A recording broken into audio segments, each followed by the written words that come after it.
Buongiorno telespettatori di Tele4, benvenuti a questa edizione del nostro telegiornale che si apre con la cronaca. Sono stati sequestrati al porto di Trieste 1.170.000 euro di falsi e migliaia di documenti contraffatti in un TIR. Per correttezza rileggo.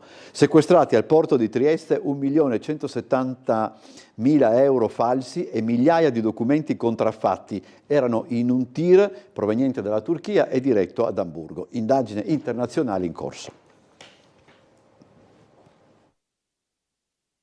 1.170.000 euro falsi e migliaia di documenti contraffatti tra carte d'identità, passaporti, permessi di soggiorno, visti e patenti, insieme ad un archivio digitale con strumenti per la loro produzione, è quanto sequestrato nel porto di Trieste dalla Guardia di Finanza con l'Agenzia delle Dogane e dei Monopoli nell'ambito dei controlli su traffici illeciti. Il materiale è stato intercettato su un TIR arrivato dalla Turchia e diretto ad Amburgo. L'individuazione del mezzo è avvenuta grazie all'analisi dei flussi commerciali del sistema RoRo. Il carico risultava spedito da una società turca attiva nelle telecomunicazioni e destinata a una società olandese operante nei servizi alle imprese. Durante la perquisizione sono state trovate 23.400 banconote false da 50 euro per un valore complessivo di 1.170.000 euro e 25 documenti contraffatti tra carte d'identità, passaporti di diversi paesi, permessi di soggiorno e visti riconducibili ad aree europee ed extra UE. Nel mezzo anche un hard disk e una chiavetta USB contenenti circa 10.000 file digitali con loghi, immagini, fototessere, font, codici e software utilizzati per la produzione di documenti falsi. Tra il materiale anche certificati, visti, documenti e patenti di guida di vari paesi, compresa una patente italiana associata a un cittadino straniero richiedente asilo e attualmente irreperibile. Secondo gli inquirenti, il materiale è riconducibile a reti criminali transnazionali che operano anche attraverso canali online criptati e il dark web, con centri di produzione tra Turchia ed Europa orientale.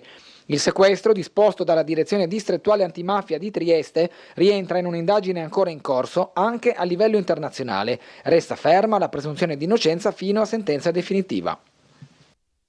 Si è tenuto al Teatro Comunale di Cormons l'incontro fra la Regione, la Protezione Civile, l'amministrazione comunale e i cittadini di Brazzano per fare il punto sui ristori e sugli interventi di messa in sicurezza dopo la frana che il 17 novembre scorso provocò 2 vittime.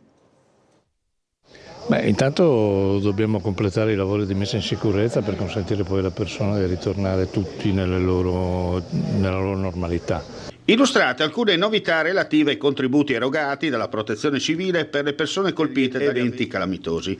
In primo luogo è stata estesa la possibilità di ottenere contributi anche per motocicli, quadricicli a motore e autocarri a uso privato, purché costituiscano l'unico mezzo di trasporto del richiedente. Il contributo massimo è fissato in 6.000 euro per i motocicli e 10.000 per i quadricicli, mentre le domande potranno essere presentate fino al 27 luglio prossimo. È stata inoltre prorogata la scadenza per la presentazione delle domande di indennizzo da parte delle aziende, inizialmente prevista per il 30 giugno di quest'anno e prorogata al 31 luglio. Per quanto concerne gli interventi relativi alla cosiddetta frana A di Brazzano, sono già stati completati lo sgombero di circa 12.000 metri cubi di materiale e 900 metri cubi di macerie, la riprofilatura del versante e la realizzazione di una barriera provvisoria in blocchi in calcestruzzo che ha consentito la riapertura di buona parte della zona arancione. Inoltre, in corso di realizzazione della vasca di trattenuta e della rete paramassi alta 5 metri. Entro il 30 ottobre saranno conclusi i lavori provvisori, con la rimozione dei blocchi di cemento e la liberazione di tutti gli edifici ancora ricadenti nella zona rossa. L'intervento definitivo di consolidamento dell'intero versante sarà invece completato entro dicembre 2028, consentendo lo smantellamento delle opere provvisorie. Noi andiamo incontro, cerchiamo di dare le risposte possibili, lo faremo ancora con la collaborazione del Comune che è stato determinante. Mi pare che la situazione sia stata molto composta, molto rispettosa da tutte le parti, con il riconoscimento anche del lavoro che abbiamo fatto nel corso di questi mesi. Presidente, è soddisfatto dopo quanto emerso? Considero l'occasione di questa sera come l'inaugurazione di un nuovo metodo trasparente, collaborativo e che si apra a coinvolgere cittadini, imprese, e anche coloro che hanno avuto i danni naturalmente, per gestire la fase successiva, che è quella che interessa a noi, cioè la ricostruzione e il ripristino dei luoghi per quanto possibile come erano prima. Gli incontri continuano anche per quanto riguarda i ristori a Versa e la popolazione attende ancora risposte per quanto concerne la messa in sicurezza del fiume Iudrio. Decisamente dobbiamo continuare a lottare fin dall'inizio perché si complica sempre di più per i cittadini sia l'accesso ai contributi, alle domande. Nuovo incontro tra l'amministrazione comunale di Romans di Sonza e i cittadini di Versa, quasi 8 mesi dalla grande alluvione che sommerse la frazione con l'evacuazione di 350 persone e danni incalcolabili. Qualcosa si sta muovendo, ma la pachidermica macchina burocratica italiana sta mettendo in evidenza tutte le sue lacune e quanto sta succedendo a Versa è la riprova.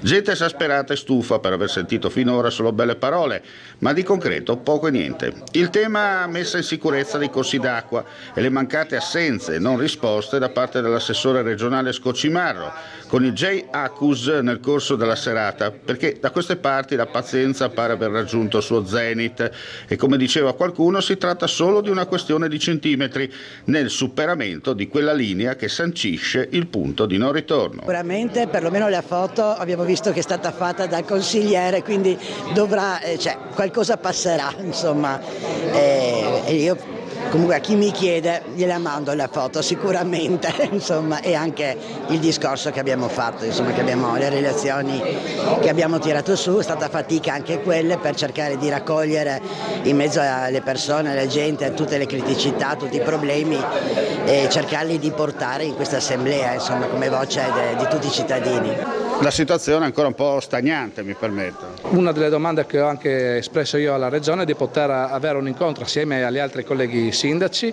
in questa fase nella quale la Regione sta predisponendo uno studio proprio per poter portare le nostre conoscenze, le conoscenze del territorio, per cercare anche di dare la nostra voce e migliorare anche quelli che possono essere i risultati di un intervento che sicuramente sappiamo sarà complessivo, però può essere anche realizzato per step e in questo momento è il momento giusto perché la Regione si sta approcciando ad approvare una manovra sicuramente importante, è necessario mettere delle risorse per interventi manutentivi immediati.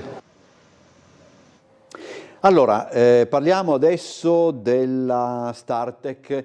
Sapete che vi è una trattativa, però è anche vero che i lavoratori e i sindacati continuano ad essere preoccupati, soprattutto per quanto riguarda le retribuzioni. Ma vediamo quello che ha raccolto la nostra Laura Buccarella. Stipendi ancora in bilico alla Startec e slitta domani il rinnovo del contratto di solidarietà per i 320 lavoratori. L'ammortizzatore sociale è scaduto il 26 giugno e potrà essere prorogato un'ultima volta fino alla fine di settembre, ma a fronte del mancato pagamento degli stipendi a circa il 25% dei dipendenti, i sindacati hanno fatto saltare il confronto previsto nella giornata di ieri. Il tavolo è aggiornato a domani mattina. Un 25% è rimasto ancora da saldare. Chiaro che questo ci ha impedito di proseguire la discussione, perché nelle precondizioni per poter andare a discutere il rinnovo della solidarietà avevamo messo insomma quantomeno il saldo degli stipendi a tutto il personale e oltre a questo anche un po' di chiarezza rispetto agli annunci che erano stati fatti all'ultimo incontro al governo e con il governo, insomma, rispetto all'ingresso di nuovi investitori e quant'altro. Quindi la discussione è stata aggiornata domani mattina, termine entro il quale l'azienda ha detto insomma, che si impegna a saldare l'ulteriore 25% dei lavoratori. È chiaro e evidente che, insomma, che per noi quella è quantomeno la precondizione necessaria per poter affrontare una discussione sulla solidarietà, che comunque è uno strumento fondamentale per accompagnare una fase di forte incertezza. Aziende e parti sociali saranno di nuovo attorno al tavolo ministeriale a Roma il prossimo 7 luglio. Si attende che si concretizzi a giorni l'interessamento della società libanese Multilane e del fondo americano Stellex Capital. A Roma il 7 luglio, nel primo pomeriggio, il tavolo insomma, è un momento importante per cercare di capire se questo quadro in divenire, no, molto mobile che l'azienda ha rappresentato in questi ultimi mesi di difficoltà, di di soci che escono, di possibili nuovi ingressi e quant'altro, abbia o meno portato qualche elemento concreto che è indispensabile per cercare di proseguire col piano industriale e dare certezza ai lavoratori. Ammonta a 114 milioni di euro la manovra di assestamento di bilancio della Regione. Le poste coprono tutti gli ambiti, dalle infrastrutture alla cultura. La manovra finanziaria estiva della Regione si robustisce di ulteriori 114 milioni e 900 mila euro rispetto alle risorse già destinate. L'assessore al bilancio Barbara Zilli così ha sintetizzato ai nostri microfoni la ratio dell'operazione. Abbiamo lavorato molto sia in ambito di interventi sulle strutture ospedaliere con 70 milioni di destinazione per questo, ma anche sull'agricoltura con 24 milioni destinati alla PAC piuttosto che alle attività produttive, con iniziative finalizzate agli insediamenti degli interporti e poi alla cultura. Contributi andranno anche alle infrastrutture e soprattutto alla sicurezza dei ponti e alla loro gestione. E a questo aggiungo anche la mitigazione del rischio idrogeologico e i dragaggi, obiettivo che rimane focale per la nostra azione amministrativa, che è quello di garantire la sicurezza del territorio. Per quel che concerne le poste destinate alla cultura, c'è da sottolineare quella di 2 milioni e 400 mila euro destinata alla foiba di Basovizza. Queste risorse serviranno per migliorare e ampliare lo spazio museale, quindi siamo molto soddisfatti della scelta della Giunta che appunto su proposta del vicepresidente Anzil ha visto il suo accoglimento. L'intervento della Regione va ad aggiungersi a quello del Governo, ispirato dall'onorevole Nicole Matteoni, Fratelli d'Italia, ed ha un importante valore, a questo punto, non solo simbolico. Ora il collegamento con la sala operativa della Polizia Locale, dove dovrebbe essere collegato con noi il commissario De Grassi. Buongiorno. Sì, buongiorno Bosazzi e lei e tutti i telespettatori in ascolto. Inizio col dire che c'è un incidente con ferito, non sembra in teoria niente di grave, ma da come gridano per radio i nostri colleghi sul posto deve esserci abbastanza congestione di traffico. Hanno pregato di mandare qualche controllore della trasporti perché sembra ci sia un autobus bloccato, perciò oltre alla situazione già un po' critica dovuta alla chiusura della via commerciale abbiamo anche questa Udine Sant'Anastasio con feriti, perciò attenzione chi circola in zona. Ho già parlato dei lavori di via commerciale. Per quanto riguarda gli incidenti ce n'è anche un altro, siamo intervenuti in località Padriciano, altezza svincolo autostradale, dovrebbe essere strada provinciale 1, non sappiamo bene di cosa si tratti. Stamattina c'è stato un investimento di pedoni in via Giulia, sembra niente di grave, comunque abbiamo 3 incidenti in fase di rilievo o già rilevati. Quanto riguarda il resto, ricordo i lavori semaforici già questa mattina con il nostro personale in zona Riborgo, Roma, Corso Italia. Avevamo i colleghi sul posto che facevano viabilità manuale e poi questo pomeriggio invece i lavori dovrebbero continuare in Corso Cavour, intersezione Milano, intersezione Val di Rivo fino alle 17, forse finiranno prima, non lo so.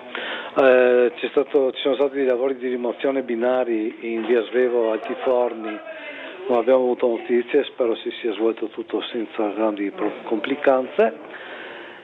Niente, la commerciale abbiamo già detto, la galleria Carso è chiusa sempre verso Trieste, perciò attenzione anche lì alle vie alternative, soprattutto l'ex camionale, ci sono un po' di incolonnamenti in discesa ovviamente.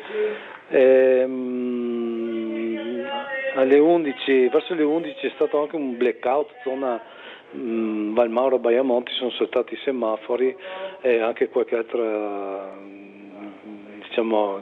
fornitura elettrica di infrastrutture abitati, ma da quanto non abbiamo più sentito niente penso sia rientrato l'allarme. Al momento il traffico è tranquillo in città, a parte ovviamente in Udine, Sant'Anastasio, e niente, vi restituirei la linea perché qua stanno urlando alla radio. Ok, grazie commissario De Grassi, buona giornata. Già fa caldo, no? Appunto, non c'era bisogno anche di questa complicazione. Grazie commissario, buon lavoro. Anche a voi, un saluto a tutti. Allora, intanto si è conclusa la campagna di ascolto di Azione per intercettare le esigenze degli anziani nel territorio triestino. Sono state avanzate le proposte da portare al tavolo delle istituzioni. Sentiamole. In una provincia in cui il 28% dei cittadini è over 65, l'attenzione ai fabbisogni delle persone anziane diventa fondamentale e secondo noi è un tema di cui la politica dovrebbe occuparsi in modo, direi, prioritario. A un anno dall'avvio della campagna di ascolto promossa da Azione nella provincia di Trieste per intercettare le esigenze degli anziani soli, in difficoltà o con patologie, è tempo di bilanci. Tramite colloqui, questionari, appuntamenti con gestori delle case di riposo e studio della normativa, il partito ora avanza delle proposte da portare al tavolo delle istituzioni. Se parliamo di case di riposo, per esempio, chiaramente noi vorremmo l'istituzione del garante dei diritti dell'anziano, più attenzione agli ambienti, lo sviluppo per esempio del co-housing, della domiciliarità innovativa, sono tutte soluzioni che possono venire in aiuto a persone che ad una certa età iniziano ad avere delle problematiche anche di solitudine, magari persone che vivono in quinto piano, no? In un appartamento in quinto piano senza ascensore. Non solo, per quanto riguarda l'assistenza ai malati di Alzheimer viene invocata una maggiore chiarezza nell'attribuzione dei costi del sistema sanitario, evitando il calvario legale a chi deve già affrontare quello psicologico. Poi si chiedono investimenti su personale dedicato e di trovare nuovi spazi o valorizzare quelli esistenti. Abbiamo tanti spazi vuoti che potrebbero essere utilizzati per questo scopo e poi mancano figure professionali, quindi parliamo di infermieri, di OS. La campagna di ascolto di Azione è partita proprio grazie alle sollecitazioni di alcuni cittadini. Sì, assolutamente sì. Una persona in particolare è venuta da noi e ha detto: guardate, per una sua situazione personale aveva vissuto questo problema di suo marito in una casa di riposo e ha detto: io voglio impegnarmi su questo, voi siete disponibili a lavorare su questo argomento in modo serio, non ideologico? Ho detto sì, perché no, è una cosa importante che va a impattare tante persone e quindi abbiamo iniziato più di un anno fa a lavorare su questa cosa qui. Andiamo in pubblicità, poi torniamo con altri servizi, rimanete con noi. Anche il Comune ha presentato la variazione di bilancio, oltre 14 milioni di euro su scuole, strade, verde e sociale. Oggi abbiamo portato in giunta un ulteriore importante verso il bilancio di 20 milioni di euro, 7 milioni in conto corrente e 13 milioni di euro in capitale. Dall'edilizia scolastica e sportiva alle aree gioco e cura del verde, dalla manutenzione di strade e marciapiedi, considerando anche la messa in sicurezza di alcuni attraversamenti pedonali, al sociale. Non solo, focus anche su centri estivi e nuovi finanziamenti per il servizio immobiliare, interventi che l'amministrazione comunale di Trieste considera urgenti e che partiranno nei prossimi 6 mesi. 1 milione di euro in più ulteriori per quanto riguarda le strade e i marciapiedi, stiamo parlando di 1.700.000 euro per la manutenzione delle aree verdi, dei parchi, giardini e aree gioco, stiamo parlando di 2 milioni di euro per quanto riguarda la manutenzione straordinaria degli asili nido, 250.000 euro per i centri estivi e 150.000 euro per le palestre, 4 milioni di euro per l'ampliamento del centro congressi in partenariato pubblico-privato con le generali ed altri importanti posti di voce in sostanza che vanno a costituire un'importante iniezione di denaro liquido nell'economia cittadina. Poi questi aggiungiamo anche i 3.600.000 euro sul sociale che ci è trasferito alla Regione e i 3 milioni e mezzo di euro dell'avanzo accantonato negli anni scorsi per il contratto nuovo dei dipendenti pubblici. Troppe criticità sul progetto Costim per la rigenerazione del Porto Vecchio. Sia fatta la valutazione di impatto ambientale. Così le associazioni Legambiente, WWF, Trieste Bella. Io spero che la Regione non voglia mettere una pietra sopra che faccia partire una via seria in cui tutti i cittadini siano coinvolti. Il progetto Costim per la rigenerazione del Porto Vecchio di Trieste venga sottoposto alla valutazione di impatto ambientale. È quanto richiesto da Legambiente, WWF e Trieste Bella, perché secondo gli approfondimenti delle associazioni sono emerse numerose criticità ambientali e gravi lacune negli studi presentati dai proponenti. Le 3 associazioni, insieme ad altri soggetti, soggetti erano intervenute con delle osservazioni sugli elaborati presentati in regione da Costim. L'impatto sull'ambiente marino, per esempio, lì non ci sono approfondimenti sufficienti, non si parla dell'area marina protetta, eccetera. L'impatto sulla superficie, quindi le emissioni d'aria, dell'inquinamento da rumore, sono tutti molto parziali.